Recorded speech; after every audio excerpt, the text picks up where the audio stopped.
तो चलिए शुरुआत करते हैं। सबसे पहले बात करेंगे छोटी सी माही के बड़े सपने की। लेक सिटी की एक बेटी की प्रतिभा खराब आर्थिक हालत की वजह से दम तोड़ रही थी, लेकिन एक भामाशाह ने माही की छोटी सी आशा को संबल दिया। माही न सिर्फ देश में बल्कि दुनिया में मरुधरा का नाम रोशन करने के सपने देखने लगी है। यह खास रिपोर्ट देखिए।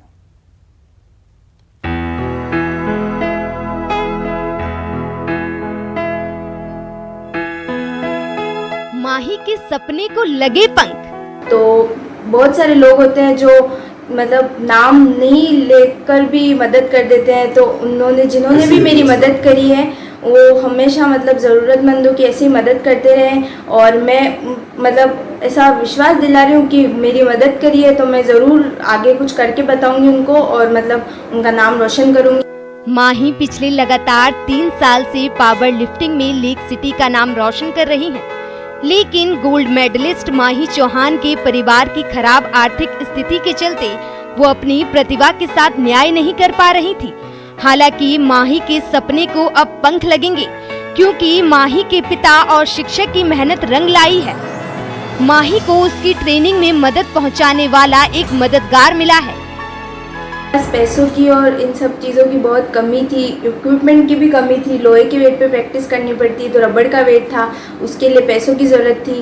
तो मेरे पापा हर्षवर्धन जी सर के पास लेके गए। बेदला के पीटीआई सर है जो रावले स्कूल के, उन्होंने फिर हमें प्रताप सिंह जी उप प्रधान जी सर से मिलवाया और उन्होंने किसी भामाशाह के थ्रू हमारी हेल्प करवाई। बेदला के पुरोहितवाड़ी निवासी माही चौहान को सब जूनियर वर्ग की स्ट्रॉन्ग गर्ल का खिताब कुछ दिन पहले ही मिला था। अब माही को अगले महीने ऑल इंडिया इंटर यूनिवर्सिटी प्रतियोगिता में भाग लेने के लिए जाना है, लेकिन खराब आर्थिक हालात के कारण ऐसा मुश्किल लग रहा था। लेकिन अब उसकी मदद के लिए कई लोग सामने आए हैं। पिछले लंबे समय से आर्थिक तंगी से ये लोग जूझ रहे थे, तो ये लोग मेरे गुरुजी रहे हुए डॉक्टर हर्षवर्धन जी राव साहब पीटीआई हमारे बेदला स्कूल के, तो उनके मार्फत मेरे से मिले थे। तो मैंने एक भामाशाह से इनका सहयोग करा के जो भी मदद करनी थी वो हम लोगों ने की, ताकि इस तरह की प्रतिभा जो है उसको एक मंच।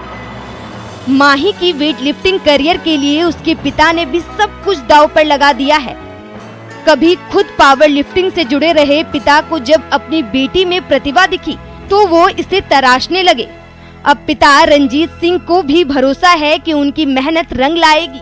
प्रतिभा देखी मैंने मेरी बेटी में और मैंने इसको खिलाना चालू किया। बट आर्थिक स्थिति सही नहीं थी। बट फिर मैं एक हमारे गांव के ही पीटी सर हैं हर्षवर्धन जी राव साहब, उनके पास गया। उन्होंने प्रताप सिंह जी जो हमारे गाँव के उप प्रधान हैं, प्रताप सिंह जी राठौर, उन्होंने भामाशाह से मिलवाया। उन्होंने लगभग 2 लाख रुपए की मदद की। माही वर्तमान में सुखाड़िया विश्वविद्यालय में पढ़ाई कर रही हैं। इससे पहले माही गार्गी पुरस्कार से भी सम्मानित हो चुकी हैं। Kamlesh, news 18 network, Udaipur. घूंघट है लेकिन जोश आई है, उम्र बड़ी है लेकिन दिल तो जवां है। यकीन मानिए कि जुनून और जोश की तस्वीरें आपको रोमांचित कर देंगी। खास रिपोर्ट देखिए।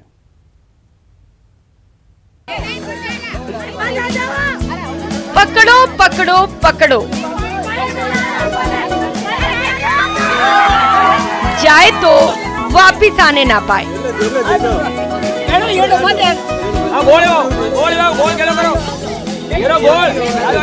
अरे इधर से पकड़ो, देखो कहीं निकल ना जाए। अरे ये पकड़ लिया, अरे ये छू लिया। सही है, ला रहा हूँ, सही है।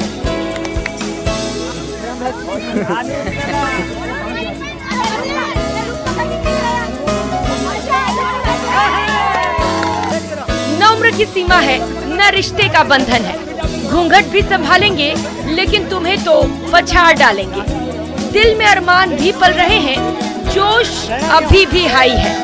यकीन न हो तो आ जाओ मैदान में, धूल चटाकर नहीं भेजा तो कहना।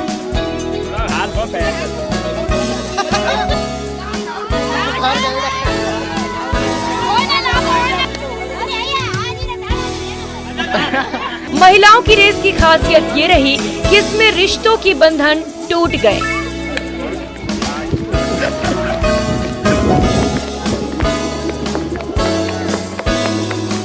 देवरानी, जेठानी, ननद सब ने एक साथ दौड़ लगाई। मिलाकर ये कार्यक्रम शानदार और जानदार रहा। जोधपुर से न्यूज़ 18 राजस्थान के लिए चंद्रशेखर व्यास की रिपोर्ट।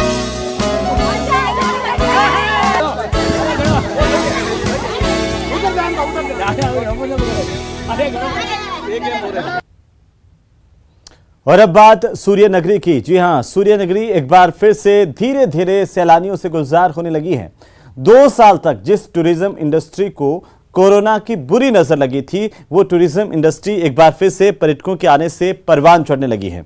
उम्मीद की जा रही है कि इस बार पीक सीजन में भारी संख्या में पर्यटक जोधपुर पहुंचेंगे।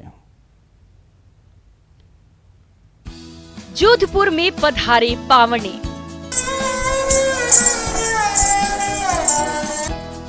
आए सैलानी, मुस्कुराए कारोबारी।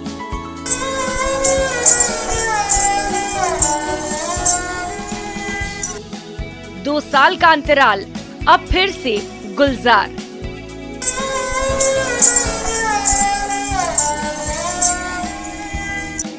स्वागत सत्कार, सूर्य नगरी में सैलानियों की बहार।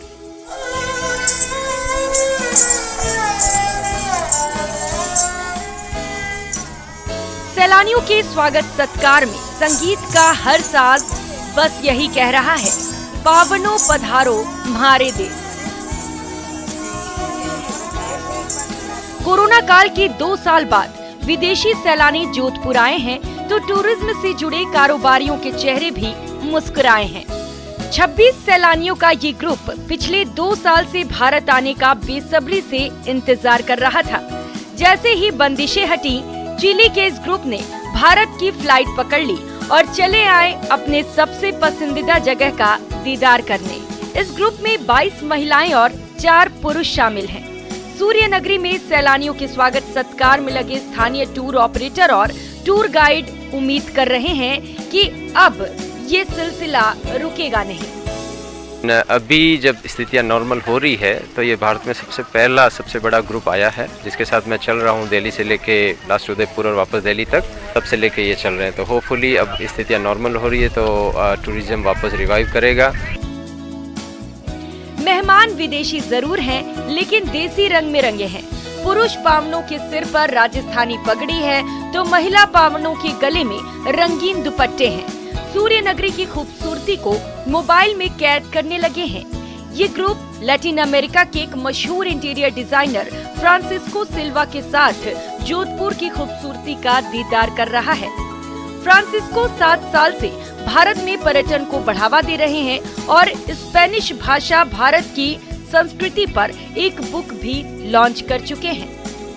और ये अपने आप को बहुत ही सुरक्षित और एक तरह से उत्साहित, पूरे उत्साह से हर मॉन्यूमेंट को देख रहे हैं। 2 साल बाद जोधपुर के जसवंत ढाडा और मेहरानगढ़ में विदेशी सैलानी पधारे हैं। उम्मीद की जा रही है कि इस बार पर्यटन सीजन में सूर्य नगरी फिर से गुलजार होगी और टूरिज्म को आर्थिक रफ्तार मिलेगी। न्यूज़ 18 राजस्थान के लिए जोधपुर से रंजन दवे की report. What I miss the most about India, I miss the smile, the eyes, the kindness of the people from India. But of course, about the sense, the food is one of the things that I really miss when I am not here in India. It's my 10th time that I come back to India. Food, and this is also one of the reasons why I bring my friends to know this amazing country.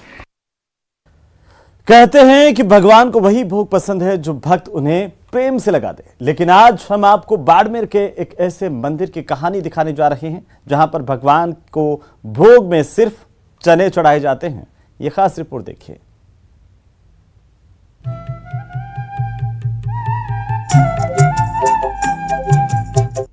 जहां तक नजर जाती है वहां तक चनों की दुकानें नजर आती हैं और हर दुकान पर भीड़ का आलम एक जैसा है।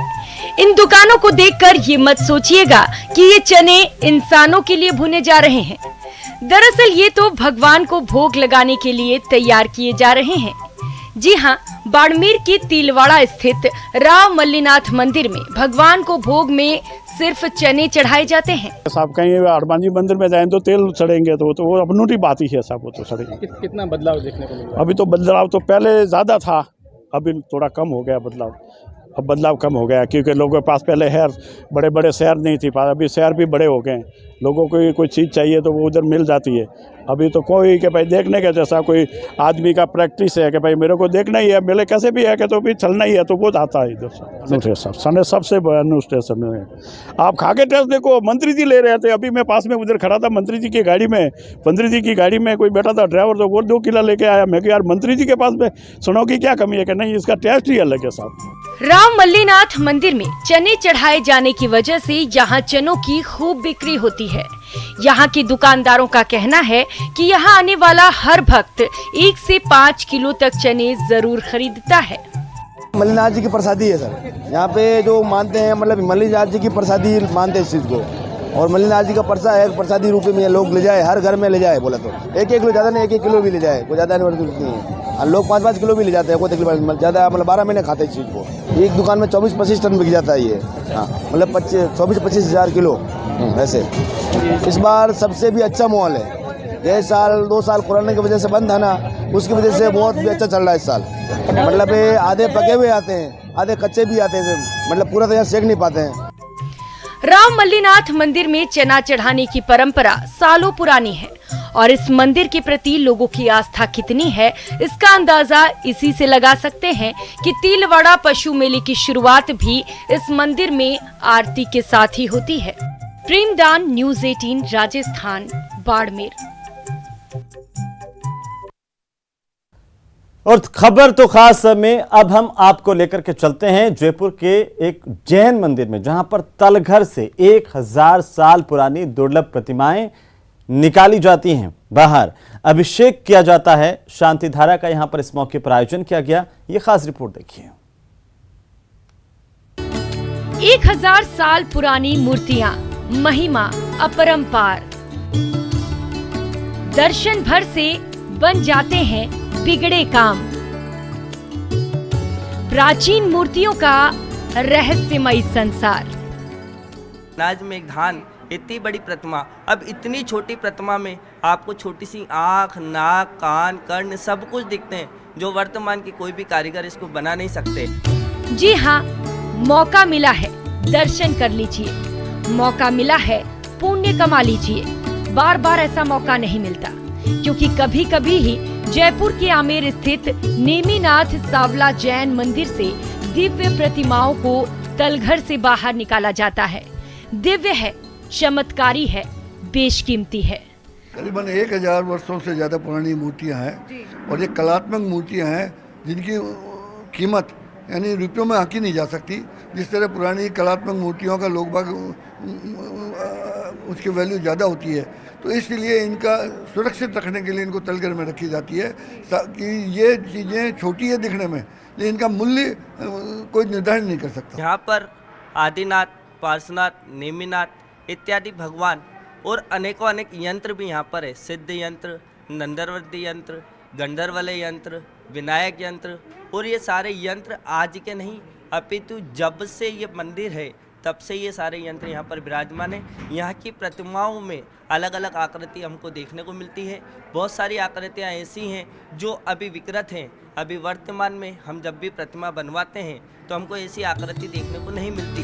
दरअसल गणिनी आरिका स्वस्ति भूषण माताजी सत्संग के सानिध्य में तलघर की प्राचीन मूर्तियों को निकाला गया। जयकारों के बीच अभिषेक और शांति धारा का आयोजन किया गया। तलघर में प्रतिष्ठित प्रतिमाएं ये कभी कभी बाहर निकल ली जाती हैं, क्योंकि ये अतिशयकारी हैं, चमत्कारी हैं और इनके दर्शन दुर्लभ होते हैं। कीमती प्रतिमाएं हैं, यक्ष रक्षित हैं, देवों से रक्षित हैं। उनकी आज्ञा के बिना हम कुछ भी नहीं कर सकते हैं। जब उनकी आज्ञा होती तभी हम इसे बाहर निकाल सकते हैं। मैं जयपुर आई तो मैंने विचार किया कि मुझे दर्शन करने हैं, और आज उन देवों की आज्ञा मिली तो आज हजारों लोगों को उसके दर्शन हुए, अभिषेक हुआ और लोगों की मनोकामनाएं पूर्ण हुई। अब जरा ये जान लीजिए कि आखिर इन मूर्तियों को तलघर में ही क्यों रखा जाता है। प्राचीन काल से एक परंपरा रही है कि जब जब धर्म के ऊपर किसी भी प्रकार की आपत्ति आई है तो इन प्रतिमाओं का संरक्षण करना हम सबका दायित्व बना है। इसलिए प्राचीन काल के जितने भी जिनालय होते हैं उन सभी जिनालयों में ये सारी प्रतिमाओं के लिए एक तलघर बनाया जाता है। यहाँ पर आज आप जहाँ खड़े हैं आमेर के नेमिनाथ सावला जी मंदिर में, यहाँ पर राजमे के बराबर, राजमे का जो एक दाना होता है उसके बराबर की प्राचीन प्रतिमा से लेकर के कम से कम 18 से 21 इंची तक की अष्ट धातु की प्रतिमाएं हैं। कहते हैं इन दुर्लभ मूर्तियों के दर्शन मात्र से हर बिगड़े काम बन जाते हैं, क्योंकि ये प्रतिमाएं दिव्य और चमत्कारी हैं। जयपुर से न्यूज़ 18 के लिए महिमा जैन की रिपोर्ट।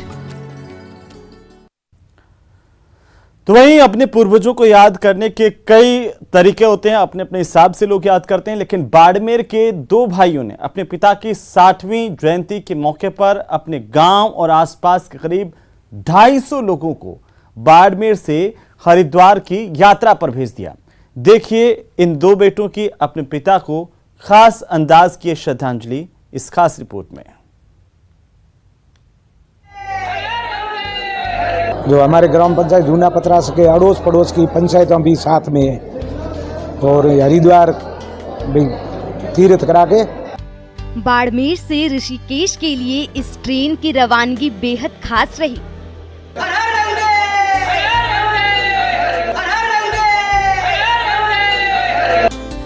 हर हर गंगे के नारे लगाते हुए श्रद्धालुओं का एक समूह ऋषिकेश हरिद्वार के लिए रवाना हुआ। ये धार्मिक यात्रा पिता की याद में उनके बेटों की ओर से किया गया एक अनुपम पहल है। सबको साथ में ले जाके और एक उनकी आत्मा को शांति प्रदान और बाड़मेर का गौरव बढ़ाने के लिए इन भाइयों ने बहुत अच्छी पहल की है। बाड़मेर के उद्यमी तन सिंह चौहान ने अपने गांव के लोगों को ऋषिकेश और हरिद्वार की यात्रा करवाने की बात कही थी, लेकिन चौहान अपनी बात को पूरा करने से पहले दुनिया से विदा ले गए। अब उनके दोनों बेटों ने 250 लोगों को हरिद्वार की यात्रा करवाने का जिम्मा उठाया। तो ये 3 दिवसीय टूर है हमारा, तो सभी को ट्रेन के हिसाब से पूरा बुकिंग, खाना पीना, रहना, सब कुछ अलग व्यवस्था हो चुकी है। अपने पिता के सपने को साकार करने के लिए एक साथ अपने गांव और उसके आसपास के 250 लोगों की इस यात्रा की पूरी जिम्मेदारी दोनों भाइयों ने अपने कंधे पर ली। उनके दोनों ये पुत्र है, उनका भी मन अपने गांव के प्रति, समाज के प्रति है और जिस तरीके से सबसे बड़ा तीर्थ के रूप में माना जाता है, इन लोगों के मन में अपने गांव के लोगों के प्रति वहाँ तीर्थ के रूप में भेजना और वापस करना सुखद अनुभव उनका खुद का है और ये हिंदू धर्म में भी है। बाड़मेर से निकला ये जत्था बाड़मेर से बीकानेर, चंडीगढ़ होते हुए हरिद्वार पहुंचेगा। हरिद्वार के बाद ऋषिकेश भी इस जत्थे का पड़ाव रहेगा। पूरी यात्रा में जहां रहने, खाने पीने की सारी व्यवस्था दोनों भाइयों की ओर से की गई है। Premdan Detha, news 18 network, Barmer. तो चलिए इसी के साथ ही खबर तो खास है, मैं फिलहाल इतना ही। नमस्कार।